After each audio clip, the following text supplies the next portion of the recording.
नमस्कार। वर्ष 2020 के अंत में हैं हम।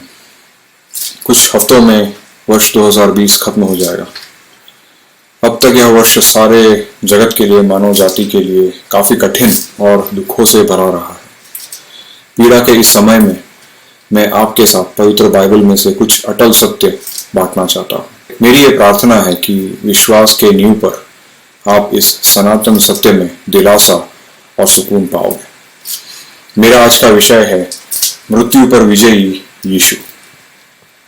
इब्रानियों की किताब 1 अध्याय 1, 2 और 3 वचन ऐसे कहता है, पूर्व युग में परमेश्वर ने बाप दादों से थोड़ा थोड़ा करके और भांति भांति से भविष्यवक्ताओं के द्वारा बातें करके इन अंतिम दिनों में हमसे पुत्र के द्वारा बातें की, जिसे उसने सारी वस्तुओं का वारिस ठहराया और उसी के द्वारा उसने सारी सृष्टि रची है। वह उसकी महिमा का प्रकाश और उसके तत्व की छाप है और सब वस्तुओं को अपनी सामर्थ्य के वचन से संभालता है। वह पापों को धोकर ऊंचे स्थानों पर महामहिमन के दाहिने जा बैठा। दूसरा वचन जो मैंने अभी पढ़ा वो ऐसे कहता है, उसी के द्वारा उसने सारी सृष्टि रची है। उसका मतलब यीशु मसीह सृष्टि करता है, सर्जक है, विधाता है। बाइबल ये सिखाती है कि परमेश्वर एक है, परंतु परमेश्वर में 3 व्यक्ति हैं, परमेश्वर पिता, पुत्र और पवित्र आत्मा। God is one in being but 3 in person. God the Father, God the Son and God the Holy Spirit. यहाँ पर हम देखते हैं कि पुत्र माने प्रभु यीशु मसीह इस सृष्टि की रचना में सक्रिय प्रतिभागी थे, पिता परमेश्वर और पवित्र आत्मा के संग। तीसरा वचन, पहला भाग जो मैंने पढ़ा वो ये कहता है, सब वस्तुओं को अपनी सामर्थ्य के वचन से संभालता है। उसका मतलब यीशु मसीह निर्वाहक है। He is the sustainer of this universe. वचन के अनुसार प्राकृतिक नियम उसके नियम है। ये पृथ्वी, सूर्य, चंद्र, सारा सौर मंडल, आकाश गंगाएं, सितारे सब यीशु के द्वारा रचित प्राकृतिक नियम के अधीन है। परमाणु की अखंडता को नियंत्रित करने वाले कानून भी उसके कानून। तीसरा वचन, दूसरा भाग जो मैंने अभी पढ़ा था, वो ये कहता है, जब उसने खुद हमारे पापों को मिटा दिया वरन हमारे पापों को धो दिया। उसका मतलब ये हुआ कि यीशु मसीह उद्धार करता है, मनुष्य जाति का मुक्तिदाता है, पाप से मोक्ष देने वाला व्यक्ति है ये। इस वचन से हम देखते हैं कि यीशु मसीह सृष्टि करता है, यीशु मसीह निर्वाहक है, यीशु मसीह उद्धार करता है इस मानव जाति का। मतलब यीशु मसीह परमेश्वर है। परमेश्वर के अलावा कोई सृष्टिकर्ता हो नहीं सकता, परमेश्वर के अलावा कोई निर्वाहक नहीं हो सकता, परमेश्वर के अलावा कोई उद्धारकर्ता नहीं हो सकता। सारी सृष्टि पवित्र बाइबल के अनुसार परमेश्वर की इच्छा के अधीन है, मनुष्य जाति को छोड़। शास्त्र के अनुसार सारी मानव जाति पाप में है। हमने पवित्र परमेश्वर की आज्ञाओं को तोड़ा है। उदाहरण के तौर पर, क्या आपने कभी झूठ बोला है तो वो पाप है। क्या आपने कभी चोरी की है, वो पाप है। क्या आपने कभी व्यभिचार किया है, वो भी पाप है। क्या आपने लालच है, वह पाप है। सच्चे परमेश्वर के कानून को तोड़ना पाप कहते हैं। वचन के अनुसार परमेश्वर ने यह कानून हमारे दिलों पर लिखा है। रोमियो की किताब 2 अध्याय 15 वचन में ऐसा लिखा गया है, ये व्यवस्था की बातें अपने अपने हृदयों में लिखी हुई दिखते हैं और उनके विवेक भी गवाही देते हैं और उनकी चिंताएं परस्पर दोष लगाती या उन्हें निर्दोष ठहराती हैं। परमेश्वर की व्यवस्था, उसका वचन जो हमारे हृदयों पर लिखा गया है जन्म से, उसे हम विवेक या कॉन्शियंस कहते हैं। कोई अचरज नहीं कि जब हम कोई पाप करते हैं तो हमारा विवेक हमें कोसता है, नींद उड़ जाती है, मन में शांति की अनुभूति नहीं होती। इस पाप के प्रश्न को मिटाने के लिए यीशु मसीह आए और इस पाप का वेतन मृत्यु है। पाप के प्रश्न के निवारण के लिए प्रभु यीशु मसीह ने मौत चखा, मेरे लिए, तुम्हारे लिए। मरे बगैर यीशु मसीह हमारे उद्धारकर्ता नहीं बन सकते थे। इस संदर्भ में मैं आपका ध्यान प्रभु यीशु मसीह के कुछ वचनों की ओर ले जाना चाहता हूँ। यूहन्ना रचित सुसमाचार 10वें अध्याय 17 और 18 वचन में ऐसा लिखा गया है, यीशु मसीह के वचन है। उन्होंने खुद कहा है, पिता इसलिए मुझसे प्रेम रखता है कि मैं अपना प्राण देता हूं कि उसे फिर ले लूं। कोई उसे मुझसे छीनता नहीं, वरन मैं उसे आप ही देता हूं। मुझे उसके देने का अधिकार है और उसे फिर लेने का भी अधिकार है। यह आज्ञा मेरे पिता से मुझे मिली है। प्रभु यीशु मसीह ने कहा, जो मैंने अभी वचन पढ़ा उसमें, कोई मेरा जीवन मुझसे छीन नहीं सकता। मैं अपना प्राण खुद देता हूं और उसे फिर ले लेता हूं। शास्त्र के अनुसार प्रभु यीशु उन परिस्थितियों के नियंत्रण में या कंट्रोल में थे जिसके कारण उनकी मृत्यु हुई। जब उनका समय न था तो यूहन्ना रचित सुसमाचार 7वें अध्याय 30वें वचन में ऐसा लिखा गया है, इस पर उन्होंने उसे पकड़ना चाहा तो भी किसी ने उस पर हाथ न डाला, क्योंकि उसका अब तक समय न आया था।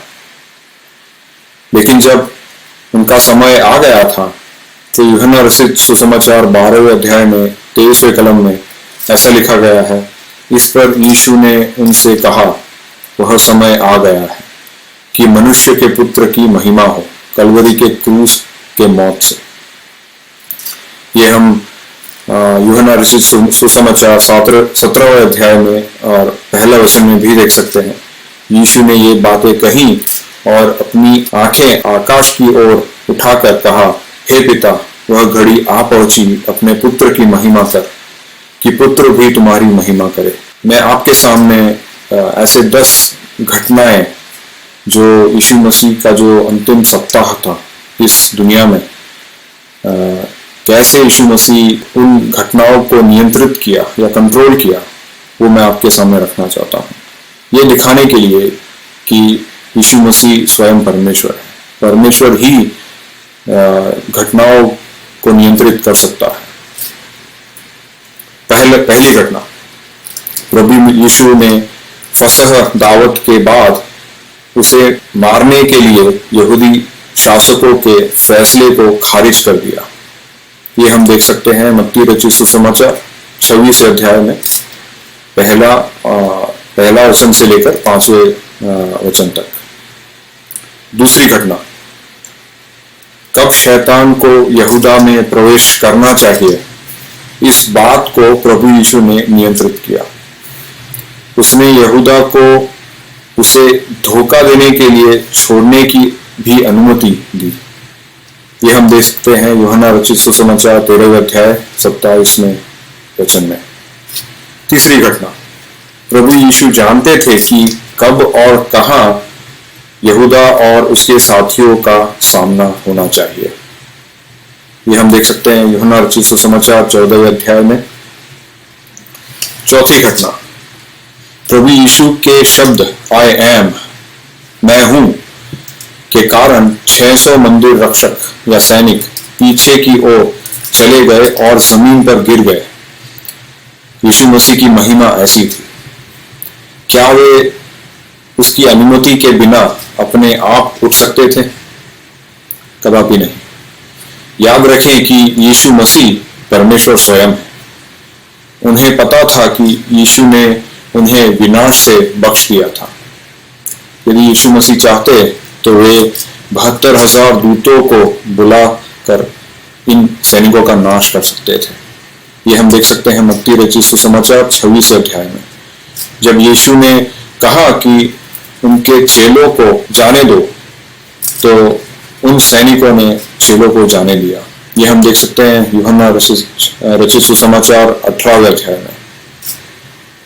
पांचवी घटना, प्रभु यीशु ने अपनी गिरफ्तारी के समय को भी नियंत्रित किया। मत्ती रचित सुसमाचार 26 अध्याय में यह दिया गया है।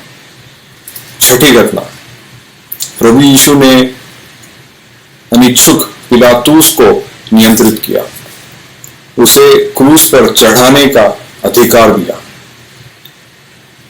यीशु मसीह ने ऐसे कहा, ये यूहन्ना रचित सुसमाचार 19वें अध्याय में, मेरे ऊपर तुम्हारी कोई शक्ति या अधिकार नहीं है सिवाय इसके कि जो तुम्हें ऊपर से दी गई है। सातवीं घटना, प्रभु यीशु ने अपनी मृत्यु के सटीक समय को नियंत्रित किया, हमारे फसह मेमना बनने के लिए जो जगत के पाप को मिटा देता है। ये हम देख सकते हैं दूसरा कुरिन्थियों 5वें अध्याय 7वें कलम में। आठवीं घटना, प्रभु यीशु ने अपनी मृत्यु को नियंत्रित किया, अपनी आत्मा को खारिज कर दिया। मत्ती रचित सुसमाचार 27 अध्याय 30वें कलम में दिया गया है। अपने पिता को अपनी आत्मा सौंप दी। यूहन्ना रचित सुसमाचार 19वें अध्याय 30वें कलम में दिया गया है। और अपनी अंतिम सांस ली। मरकुस रचित सुसमाचार 15वें अध्याय 23वें अध्याय में दिया गया है। नौवीं घटना, प्रभु यीशु ने अपनी आत्मा पिता परमेश्वर को दे दी। उनकी रूह हदीसों में उतर गई। इफिसियों की पुत्री 14वें अध्याय 10वें कलम में दिया गया है। उनके शरीर या मृतदेह को कब्र में डाला गया। और 10वीं घटना, प्रभु यीशु ने अपने पुनरुत्थान को भी नियंत्रित किया। मृत्युपरांत 3 दिन बाद उनकी आत्मा, रूह और शरीर या देह वापस एकजुट हो गए उनके यशस्वी पुनरुत्थान में। ये हम देख सकते हैं यूहन्ना रचित सुसमाचार 10वें अध्याय 18वें कलम में। ये है मृत्यु पर विजयी यीशु मसीह। यदि सब चीजें उनके अधीन हैं तो तुम्हारे जीवन में और मेरे जीवन में उनकी इच्छा के बगैर कुछ नहीं हो सकता। आज ये जीवन प्रभु यीशु मसीह, जीवित प्रभु यीशु मसीह आपको आमंत्रण दे रहा। मत्ती रचित सुसमाचार 11वें अध्याय 27 से लेकर 30वें कलम में ऐसा दिया गया है, मेरे पिता ने मुझे सब कुछ सौंपा है और कोई पुत्र को नहीं जानता केवल पिता, और कोई पिता को नहीं जानता केवल पुत्र, और वह जिस पर पुत्र उसे प्रकट करना चाहे। हे सब परिश्रम करने वालों और बोझ से दबे लोगों, मेरे पास आओ, मैं तुम्हें विश्राम दूंगा। मत्ती रचित सुसमाचार 28वें अध्याय 18वें कलम में ऐसा लिखा गया है, जीवित यीशु ने कहा कि स्वर्ग और पृथ्वी का सारा अधिकार मुझे दिया गया है। क्या आप इस पाप के बोझ से छुटकारा नहीं चाहोगे? पाप से क्षमा नहीं चाहोगे? क्या आप परमेश्वर का विश्राम या सुकून नहीं चाहोगे? पाप से मुक्ति नहीं चाहोगे? मेरा आपसे निवेदन है कि आप इस उद्धार को न ठुकराएं। विश्वास करें जीवित प्रभु यीशु मसीह में और पाप से क्षमा पाए। विश्वास करें मृत्यु पर विजयी प्रभु यीशु मसीह में और अनंत काल जीवन पाए। धन्यवाद।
अगर आप अधिक जानना चाहते हैं या प्रार्थना के लिए अपना बोझ बांटना चाहते हैं तो दिए गए फोन नंबर एवं ईमेल आईडी पर संपर्क करें।